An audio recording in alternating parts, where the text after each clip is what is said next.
Social மீடியால நீங்க இருக்கீங்க ஓகேங்களா.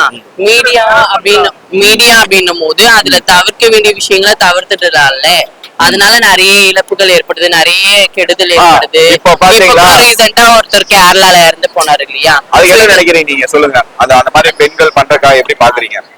இது வந்து செலிபிரிட்டி ஆகணும், ட்ரெண்டிங் ஆகணும் அப்படின்ற ஒரு நோக்கத்தோட தானே பண்றாங்க.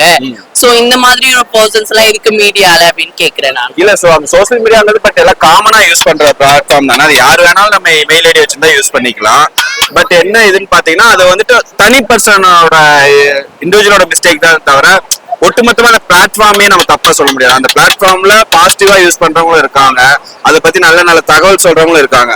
பட் ஒரு இண்டிவிஜுவல் மிஸ்டேக்னால ஓல்ட் பிளாட்ஃபார்மே வந்துட்டு இங்க தப்பாகுது. அந்த பிளாட்ஃபார்மும் அதுக்கு ஒரு காரணமா தான் இருக்கு. அங்க போற கமெண்ட்ஸ் பண்ற பீப்புள்ஸா இருக்கட்டும், அந்த ஆளை வந்துட்டு நிறைய பேர் அந்த பாவம் அவர்கிட்ட ஒரு 45 to 50 ஏஜ்ல இருப்பாரு அந்த பர்சன். அவருக்கு எப்படி இருந்திருக்கும் அந்த கமெண்ட்ஸ் எல்லாம் பாக்குறதுக்கு, நான் சுத்தி இருக்கிற எல்லாருக்கும் பேசுறதுக்கு. அதனால அந்த மனுஷன் அப்படி ஒரு முடிவு எடுத்துறாரு. பட் அந்த மாதிரி விஷயங்கள் இனிமேல் நடக்கக்கூடாது. மக்கள் இந்த வீடியோ பாத்தீங்கன்னா கண்டிப்பா அந்த மாதிரியான யாராவது பெண்கள் போட்டாலோ ஆண்கள் 2 பேர் போட்டாலும் அதை தவிர்க்க பாருங்க. அந்த மாதிரி வீடியோ போட்டு அதை தூக்க சொல்லுங்க. கவர்மெண்ட்டுக்கான கண்டிப்பா வந்துட்டு இந்த மாதிரி வீடியோ போடுற பெண்களோ ஆண்களோ சரி, அவங்க சட்ட ரீதியா நடவடிக்கை எடுக்கணும். அது கேரளாவில் நடந்துருச்சு. அந்த பொண்ணு கிட்டத்தட்ட 10 years வந்துட்டு ஜெயில் தண்டனை கொடுத்திருக்காங்க. 1 கோடி ரூபாய் 1 கோடி ரூபாய் அபராதம் கொடுத்திருக்காங்க. Okay, final question. டிரான்ஸ்ஜெண்டர்ஸ் டிரான்ஸ்மென்ஸ் பத்தி நீங்க என்ன நினைக்கிறீங்க? டிரான்ஸ்ஜெண்டர்ஸ் அதெல்லாம் வந்துட்டு நம்ம நினைக்கிறதுக்கு ஒண்ணும் இல்ல. அவங்களுக்கும் கண்டிப்பா நம்ம மென் உமன்ங்கிற மாதிரி அது ஜஸ்ட் ஒரு ஹார்மோன்ஸ்ல வந்துட்டு வர இது. அவங்களுக்கான நாங்க நிறைய வீடியோஸ் போட்டிருக்கோம், நிறைய பேர்த்த எடுத்திருக்கோம். அவங்களுக்கான என்னன்னா, நாங்க இடத்துல வந்துட்டு பாண்டி பசார்ல ஒரு அக்கா கிட்ட பேசும்போது அவங்களுக்கான சப்போர்ட் வந்துட்டு சுத்தமா கவர்மெண்ட் சைட்ல இருந்து அது தர மாட்டேங்கிறாங்க.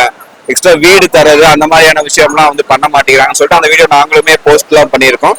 அவங்க வந்து என்ன நினைக்கிறீங்க மீன்ஸ் அவங்களும் நான் கரெக்டா நீங்க சமுதாயத்துல காமனான லைஃப் ஸ்டைலு, இப்போ அவங்க பேசிக்கான விஷயம் எல்லாம் சொல்லுவாங்க. லைக் எங்களுக்கு பாத்ரூம் போனா அந்த உமன்ஸ் பாத்ரூம் போனா நிறைய பேர் இதை சீப்பா பாக்குறது, அந்த மாதிரி விஷயம்லாம் அவாய்ட் பண்ணிட்டு இங்க பீப்புள் ஜென்ரேஷன் அப்டேட் ஆயிட்டு இருக்காங்க. இன்னொரு தெரிஞ்சுன்னா ஒரு 20 years போச்சுன்னா இப்ப பிறக்க போற குழந்தைங்க அவங்கலாம் வந்துட்டு வரப்போற பேரண்ட்ஸ் ரொம்ப அவங்க மைண்ட் செட்ல வந்துட்டு காமனான இது இந்த காமனான விஷயம் தான் அப்படின்னு அது ரொம்ப அருவருக்கத்தக்க அப்படிங்கிற மாதிரியான பார்க்காம காமனான விஷயம் தான்.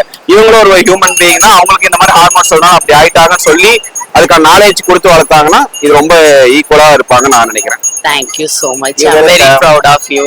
Very nice. Thank you.